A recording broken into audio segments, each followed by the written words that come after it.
महेश्वरा गुरुर्साक्षात् परब्रह्म तस्मै श्री गुरवे नमः।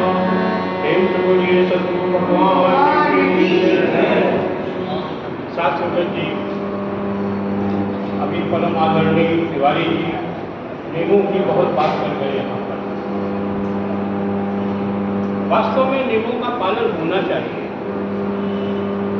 मैं खुद चाहता हूँ कि नियमों का पालन हो और इस फ्रंट लाइन से नियमों के बारे में बताया जाए, क्योंकि हमारे लोगों के यहाँ से बताने से कभी कभी किसी को अच्छा भी नहीं लग सकता है।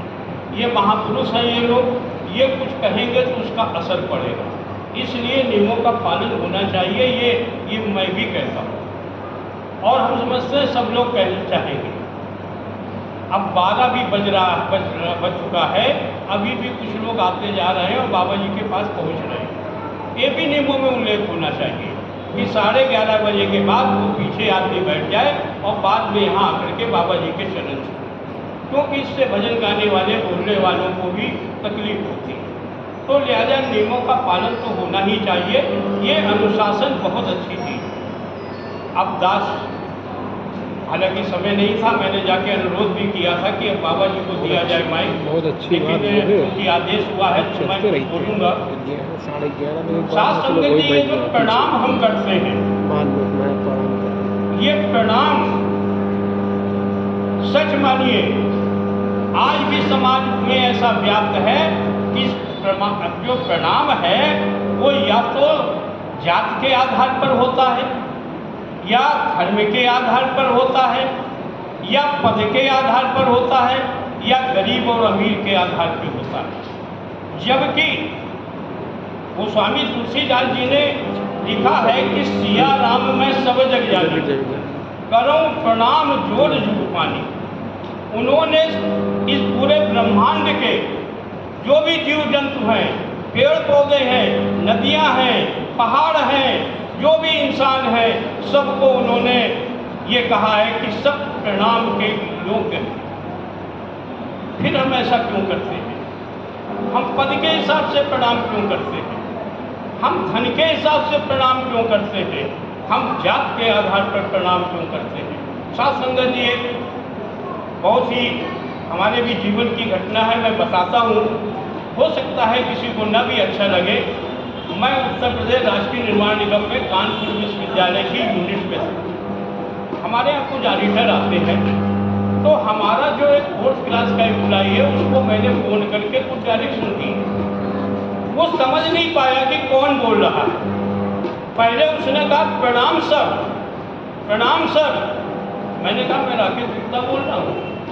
उसने कहा नमस्ते सर, नमस्ते सर। वो प्रणाम से नमस्ते पे आ गई, क्योंकि उसके हिसाब से मैं उस जात को बिलोंग नहीं करता था जो कि प्रणाम के काबिल है।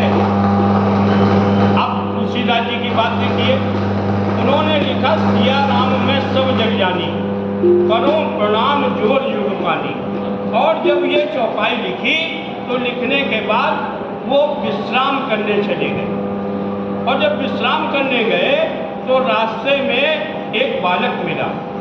उस बालक ने कहा कि आप जो इधर जा रहे हैं, एक बैल है जो सबको घायल कर रहा है, आप उधर मत जाइए, और आप भगवा वस्त्र भी पहने हैं, लिहाजा आप वहाँ न जाएं। तो उन्होंने कहा अरे मैं बैल को प्रणाम कर लूँगा, उसमें भी तो राम है। और ये कहकर वो जो है नहीं माने और चले गए।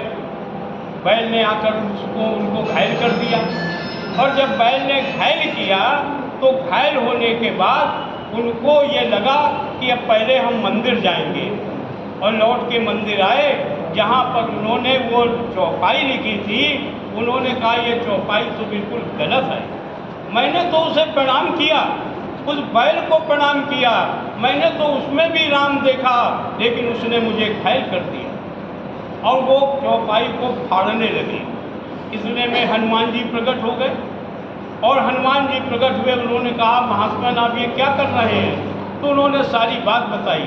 उन्होंने कहा कि मैं तो उसमें भी राम देख रहा था, लेकिन उसने मुझे घायल कर दिया, ये चौपाई असत्य है, इसको मैं फाड़ देता हूँ।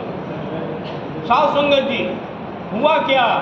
हनुमान जी ने कहा कि महात्मन, आपको पहले एक बालक भी तो मिला था, उस बालक ने आपको उधर जाने के लिए रोका था, लेकिन आपने उसमें राम नहीं देखा और यही वजह हुई कि आप घायल हुए। अब उन्हें याद आया कि बात तो सही है, हमने उसमें राम नहीं देखा। उन्होंने कहा नहीं, ये चौपाई सही है, और फिर उस चौपाई को आज सब जगह गाई जाती है। हर प्रवचन में कहा जाता है, सिया राम में सब जग ज्ञानी, करो प्रणाम जोड़ जुग पानी। ये बहुत ज़्यादा कहा जाता है, लेकिन हम क्या उस पर खरे उतरते हैं? देखिए प्रणाम के कितने फायदे हैं। जब जानकी माता वहाँ थी अशोक वाटिका में, तो हनुमान जी ऊपर पेड़ के ऊपर चढ़े हुए थे, और हुआ ये कि रावण आया, उनको धमका करके वो करके चला गया। ऊपर से वो रामचंद्र जी की गीत गाने लगे।